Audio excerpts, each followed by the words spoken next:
Tu sais, toute autorité placée à la tête de chaque État est toujours à l'image du peuple qui compose, qui habite ce pays. Si vous avez un État, si vous avez un président, un chef d'État ou bien à la tête de votre cité ou pays en général qui est con, donc ça veut dire que la majeure partie des habitants qui composent ce pays sont aussi des cons. Si vous avez un chef d'État qui est, comment on appelle ça, un corrompu, donc cela est à l'image de la majeure partie des habitants qui composent ce pays. Si vous avez un chef d'État qui ne croit pas à l'humanité, cela veut dire aussi que la majeure partie des habitants qui composent ce pays est à l'image de leur chef. Ça a toujours été comme ça et ça sera le cas.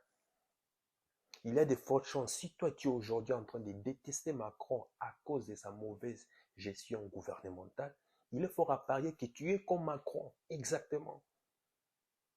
C'est exactement cela. Il y a un événement qui s'est passé récemment où il y a eu échange, vous savez, entre... euh, vous savez, pour pouvoir déstabiliser un pays, la CIA a toujours eu recours à, comment on appelle ça, à des pratiques parfois inhumaines. Ils vont analyser, étudier la situation d'un pays. Pourquoi on analyse? Pour trouver des failles. Et une fois qu'on trouve des failles, qu'est-ce qu'on fait? On essaie d'exploiter ces failles, l'handicap du pays, et puis procéder à des soulèvements et qui vont déstabiliser le régime en place. C'est ça que la CIA a toujours fait. Mais il y a deux pays au monde où la CIA n'a jamais été capable de pouvoir renverser un pouvoir. Il s'agit notamment de la Russie, et de la Chine.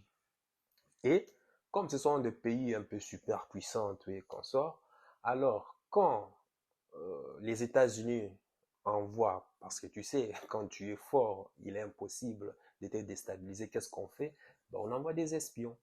Et une fois que ces espions vivent dans ces pays, déjà ils le savent, hein, c'est ce à quoi servent justement les ambassades. Les ambassades que tu vois dans tous les pays du monde ne sont que, comment on appelle ça, une congrégation des espions qui sont là pour analyser, comment on appelle ça, prendre des informations du pays en question et le renvoyer justement dans leur pays d'origine en vue d'analyser, en vue de trouver la matière qui sera exploitable et qui sait pourquoi servira justement à pouvoir soit faire du chantage ou bien soit procéder à des menaces, comme on voit ici actuellement entre le conflit russe-Ukraine, ou bien, ou bien soit servir justement de monnaie d'échange.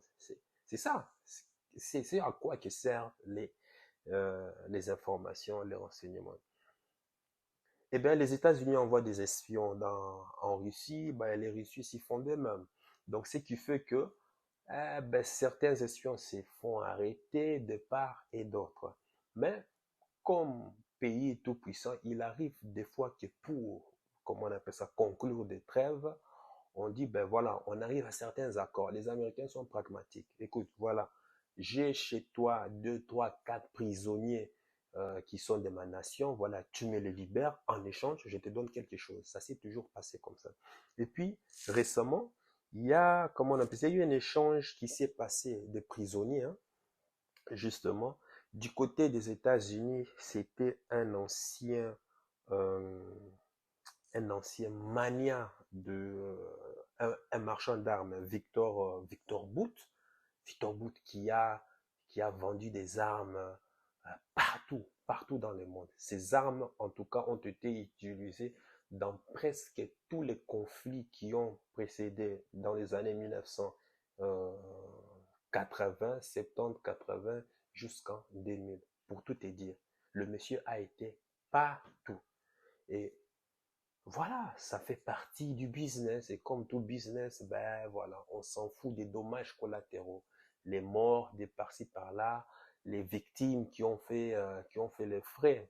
des produits que ce monsieur Victor Bout a pu vendre, ou bien les armes qui ont pu servir à monter des ethnies contre les uns. On le sait tous, au Rwanda, comment on appelle ça, en Amérique du Sud, Bolivie, comment on appelle, Pérou, récemment ici, il y avait eu même Bagdad, il y avait eu même la crise, comment on appelle ça, syrienne.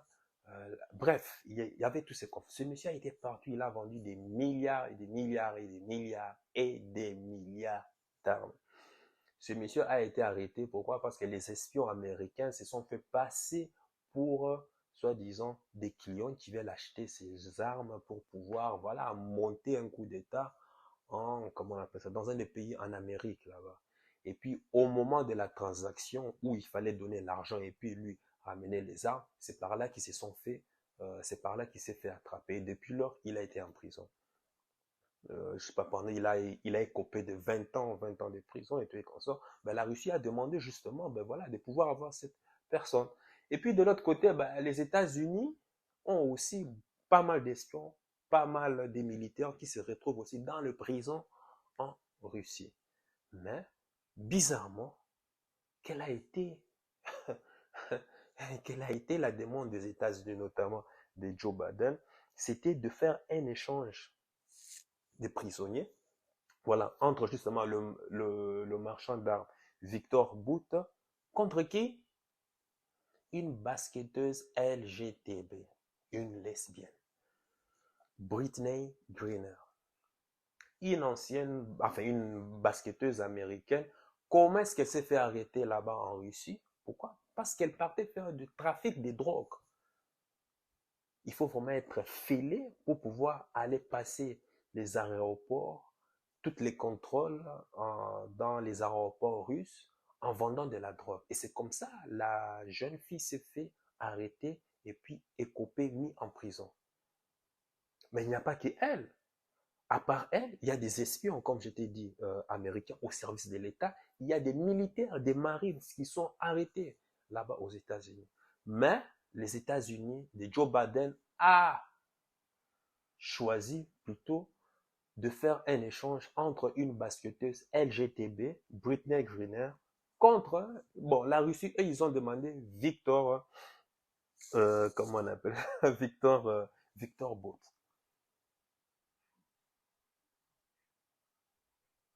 Au moment où je suis en train de te parler, il y a Paul Whelan, qui est, comment on appelle ça, Paul Whelan, qui est en quelque sorte un ancien espion au service des renseignements privés, enfin, au service des renseignements de l'État américain, qui est toujours condamné dans la prison de Moldovie ou Molgovie, toujours en Russie. Il espérait que les États-Unis allaient pouvoir demander justement son extradition. Mais il a été choqué d'apprendre qu'ils ont préféré choisir plutôt une basketteuse LGTB. Ça te montre en fait l'état d'esprit des autorités justement qui dirigent le pays.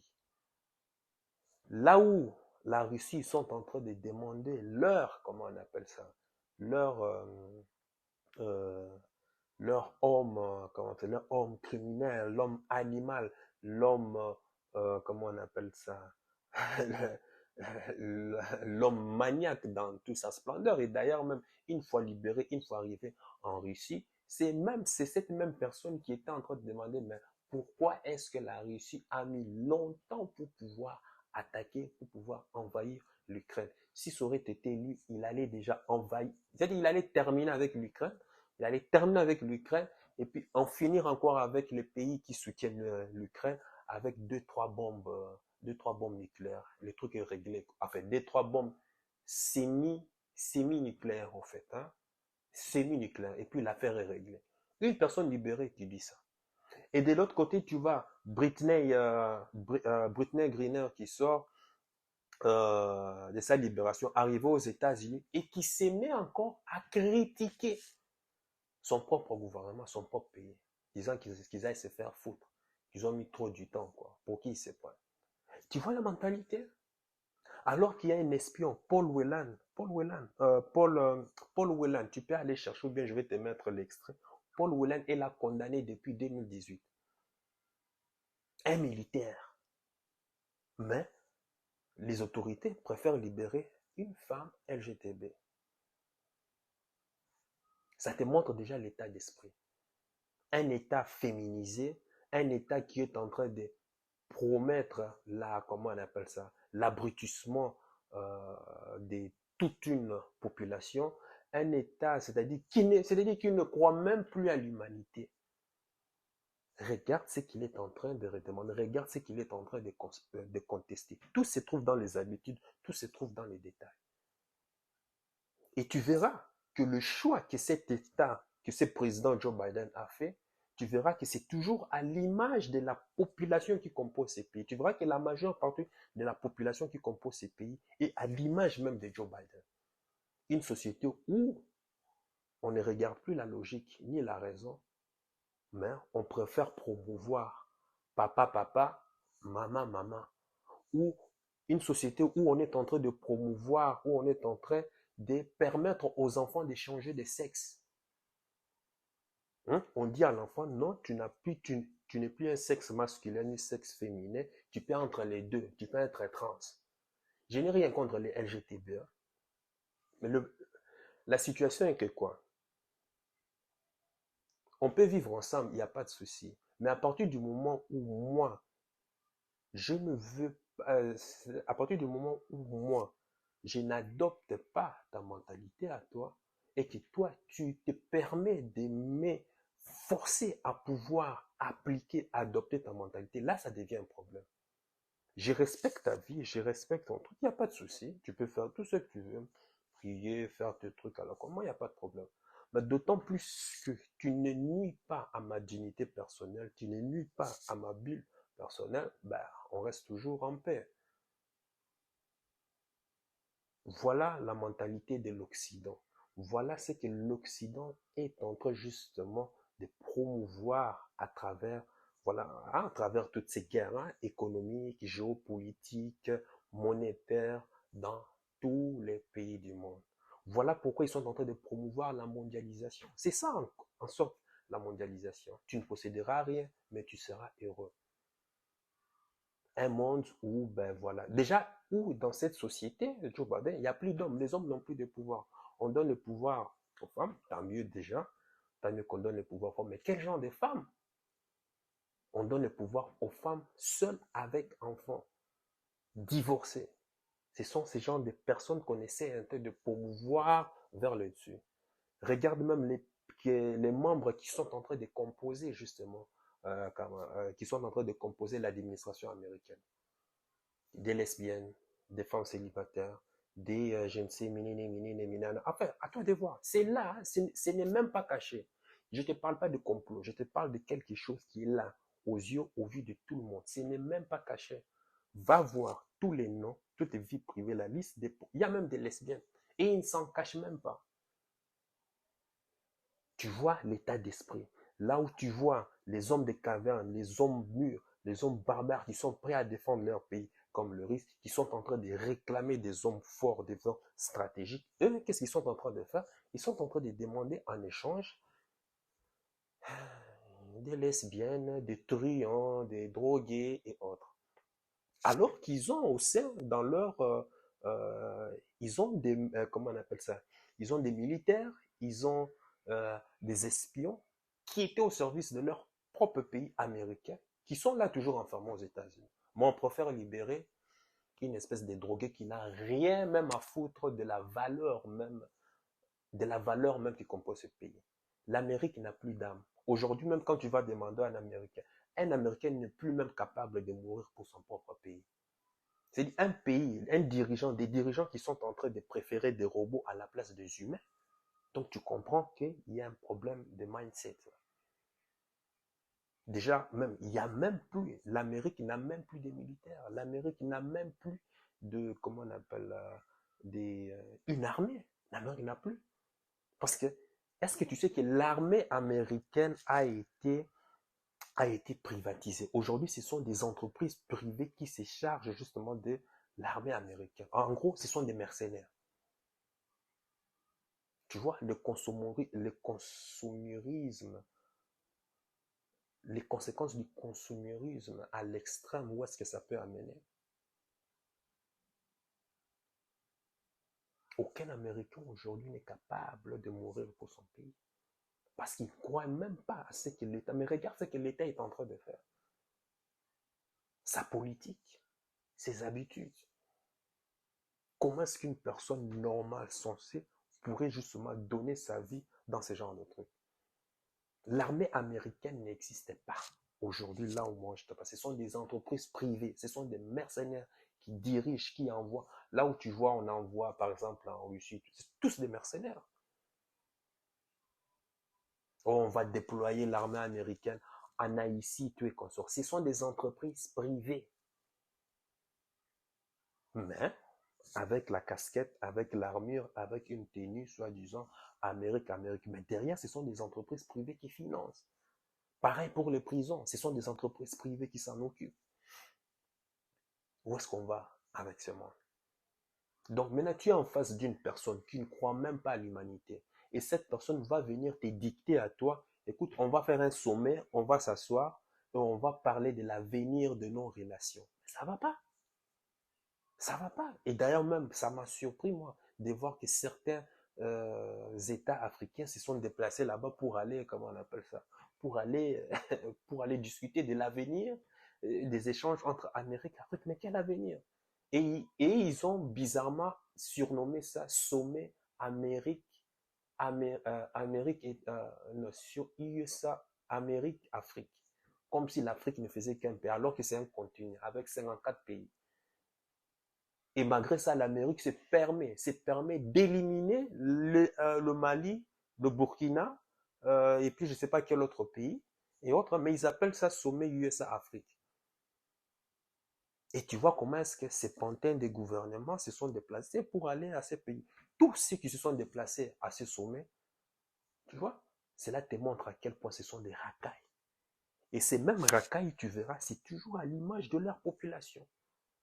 Comment est-ce que toi, tu vas aller discuter avec une personne qui ne croit même pas à l'humanité, qui préfère des robots, qui préfère remplacer la nourriture saine que le Dieu que l'univers nous a donné, par de la nourriture qui sera faite au laboratoire?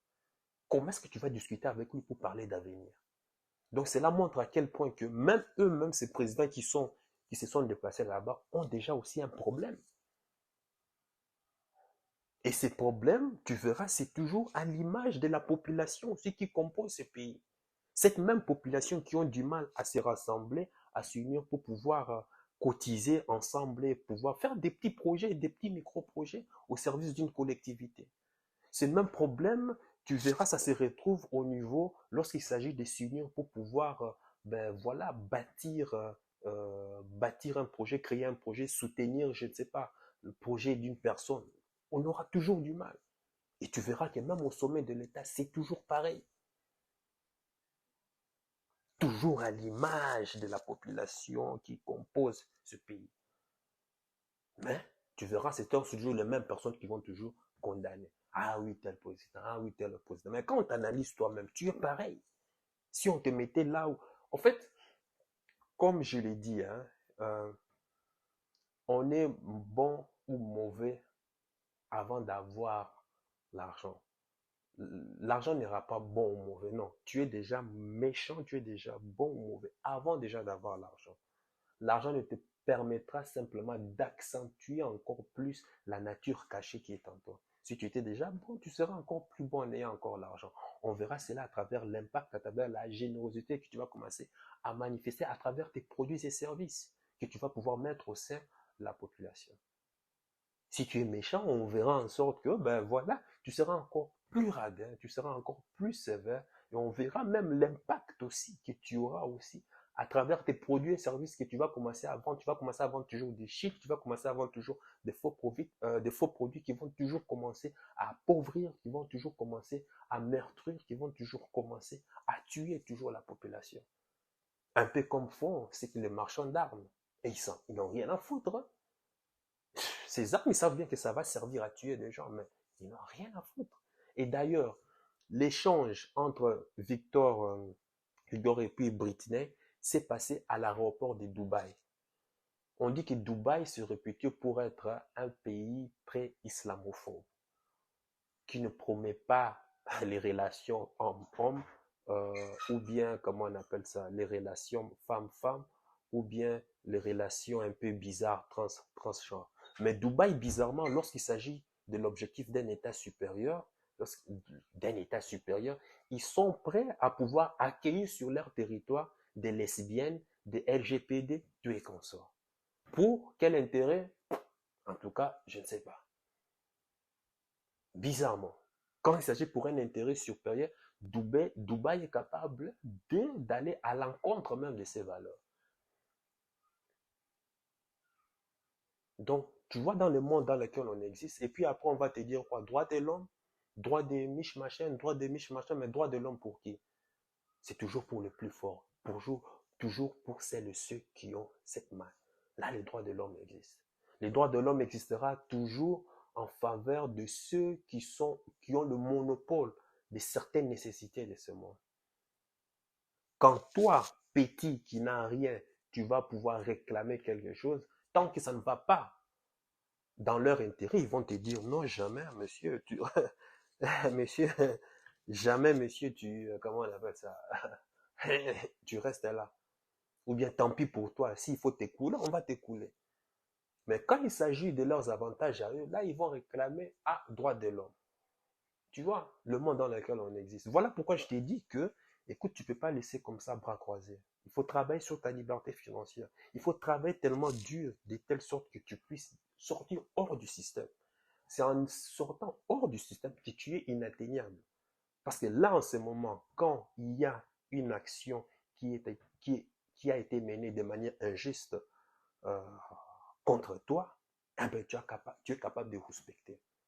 Et ils vont trembler. Pourquoi? Parce qu'ils savent qu'économiquement, tu es déjà posé, tu es déjà blindé, tu as des bonnes bases. Mais sans quoi? Tant que tu es toujours dans la matrix, ça sera compliqué. Et j'aime plus faire des vidéos géopolitiques parce que voilà, YouTube, à ce stade ici, YouTube est en train de shadow banning les vidéos. Ben, comme je suis à mes débuts, je vais tendance plutôt rester sur plus au niveau de business. Mais quand l'agence marketing va dépasser les KPI, hein, lorsqu'on va atteindre des montants très lourds, très lourds, alors là, on s'en fout. On va commencer à tout dire. Parce que j'ai beaucoup de dossiers. Hein. J'ai beaucoup de dossiers. Mais bon, il faut rester calme, sinon, ben voilà, YouTube te bannit, te met des trucs, des restrictions, voilà. Et comme on est au début, on est un peu obligé de jouer le jeu, on est un peu obligé d'aller sur des thèmes qui passent plus ou moins ok, ça, tu vois. Donc tu comprends. Donc voilà, mais c'est pas parce que je ne parle pas de ça. Non, j'ai tellement beaucoup de choses à dire. Ici, même, je vais pas beaucoup dire. Hein. J'aurais pu aller en détail pour pouvoir parler de Paul One et pour pouvoir parler de l'échange avec Victor et puis Britney. Pourquoi est-ce que les... Mais bon, tu vois, ça va encore lever des trucs bizarres. Enfin, tu me comprends. Bref. Voilà. Sur ce, toi, parle-moi de l'échange justement entre la basketteuse LGTB et puis, comment on appelle ça, Victor, le marchand d'armes.